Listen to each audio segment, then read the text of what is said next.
Hi, ഇന്നത്തെ പുതിയ വീഡിയോയിലേക്ക് എല്ലാവർക്കും സ്വാഗതം. ഇന്ന് രാവിലെ ചെറിയൊരു പരിപാടി ഉണ്ടായിരുന്നു. നോമ്പൊക്കെ ആയ കാരണം അരി കഴുകി വാരിക്കാനൊക്കെ ഉണ്ടായിരുന്നു.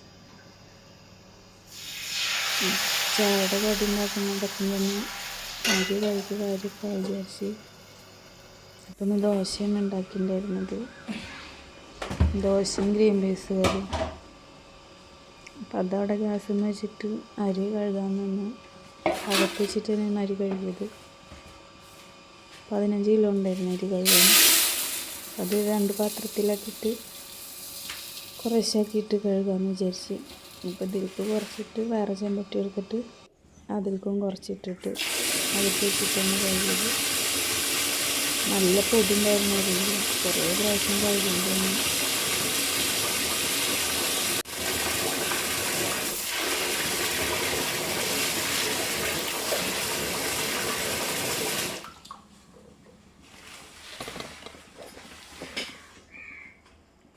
ഒരു പാത്രത്തിട്ട് കഴുകിയത് വെള്ളം കളഞ്ഞതിന് ശേഷം ഞാൻ വേറൊരു പാത്രത്തിലേക്ക് അരിയിട്ടിട്ട് അത് കുതിരാൻ വേണ്ടിയിട്ട് വെച്ച് ചേർത്ത്. ഇത് കഴുകി വരുമ്പോഴത്തേക്കും അതായിക്കോട്ടെ വിചാരിച്ചിട്ട് നല്ലോണം തിരുമ്പി കഴുകിയിട്ടുണ്ടായിരുന്നു. നല്ല പൊടിയായിരുന്നു. കുറച്ച് ദിവസമായി അരി വാങ്ങിയിട്ടിരിക്കും. അപ്പോൾ കഴുകാൻ നേരം കിട്ടിയിട്ടുണ്ടായിരുന്നില്ല. നാളെ ചിലപ്പോൾ നോമ്പാവണമെങ്കിലോ വിചാരിച്ചിട്ട് അപ്പോൾ കഴുകി പൊടിക്കാൻ വിചാരിച്ചു. അപ്പോൾ രാവിലെ മില്ലിലേക്ക് വിളിച്ചപ്പോൾ അയാൾ പറഞ്ഞ് കഴുകി വെച്ചോ വരാ പറഞ്ഞിട്ടുണ്ടായിരുന്നു. അപ്പോൾ അത് കഴുകി വെച്ച് രണ്ടും നല്ല വൃത്തിയിൽ തന്നെ കഴുകിയിട്ട് എന്നിട്ട് വെള്ളം ഒഴിച്ച് വെച്ച് കുതിരാൻ വേണ്ടിയിട്ട് ഒരു മണിക്കൂറോളം വെച്ചിട്ടുണ്ടാവും.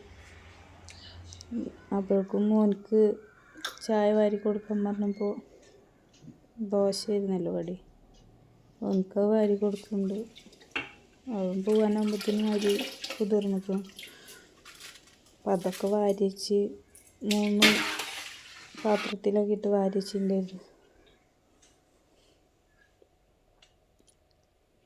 പിന്നെ ഇതുപോലെ ചെറിയ പാത്രങ്ങൾ കാണാൻ എനിക്ക് വലിയ ഇഷ്ടമാണ്. അപ്പം ഞാൻ ഒരു ചെറുത് അതിൻ്റെ വലുതായിട്ട് കുറേ ചെമ്പട്ടികൾ വാങ്ങിച്ച് വെച്ചിട്ടുണ്ടായിരുന്നു. അതുപോലത്തെ ആരെങ്കിലും ഉണ്ടെങ്കിൽ കമൻറ്റ് ചെയ്യാം. അപ്പോഴത്തേനും മോന് പുളിയൊക്കെ കഴിഞ്ഞ് അത് മാറ്റുന്നുണ്ട്. അപ്പോൾ ഈ അരി പൊടിക്കണതിൽ ഞാൻ ചെറിയ ഉള്ളിയും പെരിഞ്ചീരകവും കൂടെ ഇടും, ഏലക്കായ ഇടും. നല്ല പത്തിരിയൊക്കെ ഉണ്ടാക്കുമ്പോൾ നല്ല ടേസ്റ്റ് കിട്ടും. അപ്പോൾ അതിന് വേണ്ടിയിട്ട് കുറച്ച് ചെറിയ ഉള്ളിയൊക്കെ തൊലി കളഞ്ഞ് ഒക്കെ കഴുകിയിട്ട് അതിൽ കൂടെ ഇട്ട് കൊടുത്ത് 3 എണ്ണത്തേക്കും കുറേശ്ശാക്കിയിട്ട് ഇട്ടുണ്ടായിരുന്നു. അത് കഴിഞ്ഞതിന് ശേഷം പെരിഞ്ചീരകമാണ് ഇട്ട് കൊടുത്തത്. പെരിഞ്ചീരകമല്ല, നല്ല ജീരകം.